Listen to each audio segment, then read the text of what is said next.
Tēnei te mihi nui ki a koutou. Nau mai haere mai ki I roto I tēnei tūpuna whare, waitaha nui a hei. Nau mai haere mai ki te whenua o Ngāti Mākino, ki te awa, ki te moana o Ngāti Mākino. Ko te arawa te waka, ko Ngāti Mākino te iwi, ko Awhiawhi Mate tōku ingoa. My name's Awhiawhi Mate. I'm one of the trustees on the Ōtamarākaiu Farm Trust. We're in a paradise called Ōtamarākaiu. It's in the Bay of Plenty, right on the coast, situated about halfway between Tauranga and Whakatane. We're on a 147 hectare farm, of which 13 hectares is kiwi fruit, split into gold and green, and the rest is in dairy. As a trust, we needed to look at other ways to have better returns for the beneficiaries of the trust. Kiwi fruit gave the best return on investment. The Ngāti Mākino Iwi Authority has a business arm, the Ngāti Mākino Assets. So we provide all the land for the venture, and the Ngāti Mākino Assets provided the finance to develop it. It's a joint venture that is going to be long and enduring for us, not only with kiwi fruit, but for any other ventures that we move into. Going into kiwi fruit was a way for us to not only reduce our environmental footprint on the whenua, but also have a better return to our beneficiaries over a period of time. The feeling that we have as a people and as a trust is that if your land is looked after and it is well and healthy, and your awa is looked after and is well and healthy, the people will also be looked after and become well and healthy. There's a fine line between environmentally looking after your whenua and the profitability we as trustees are charged with to return to the owners. But environmental is always first and foremost. My name's Jeff White. I've been with AVLP this is my third season. Coming into the 50-50 role here, we were really keen to work with AVLP. We wanted to work with people who had similar values to what we did, and part of that is us being kaitiaki of the land. We want to actually be looking after it. We want to be using it for many generations to come, and that's not necessarily as a dairy farm, but it's as something to provide for everyone. When you look after the land, you feel like you're adding to the community and to the generations to come. We want to show and feel that we're doing our part to look after the land and look after everyone around us. And we're doing that, I feel, quite successfully without impacting production and impacting our bottom line.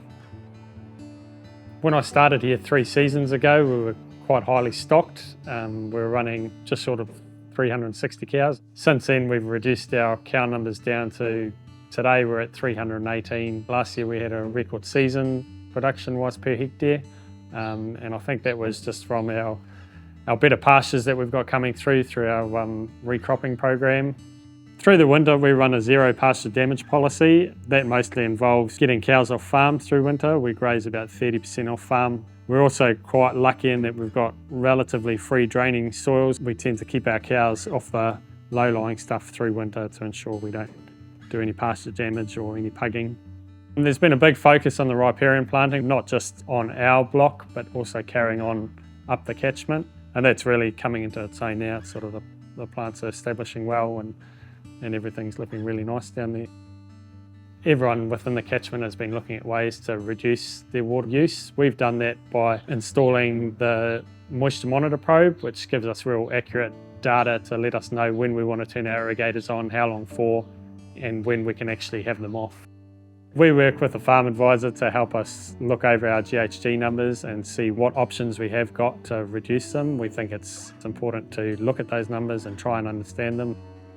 The conversion of the kiwi fruit block, our reduction in cow numbers, going once a day, these have all been things that have helped reduce our greenhouse gas emissions. Although they might not have been the driver, they've certainly helped in that aspect anyway. The conversion to kiwi fruit wasn't only about the return on your bottom line, it was also about looking after the environment. And kiwi fruit reduced our environmental footprint by 8%, which is huge when you look over the small area that we have. This block is called the Manaweka block. It's a block that's dear to us as a whānau. We actually got born and bred here. Once it was changed into kiwi fruit, we got 6.2 hectares in gold, and from the next block back there we have 5.7 hectares of green. The opportunity came to train Ngāti Mākeni o Uri to work within this industry, and Bay Gold took it on board to take that challenge up and train not only on the picking and that, but also on the management of orchards. So that was a huge plus for us.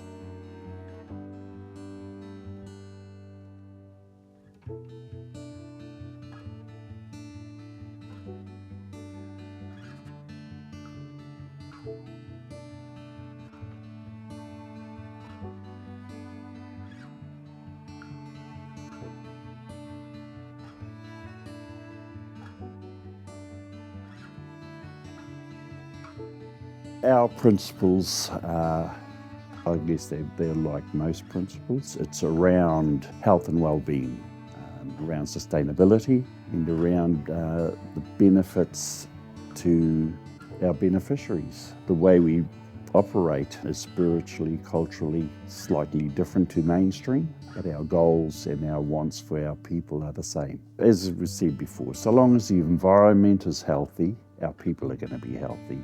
So we've got to work towards that goal in any way we can.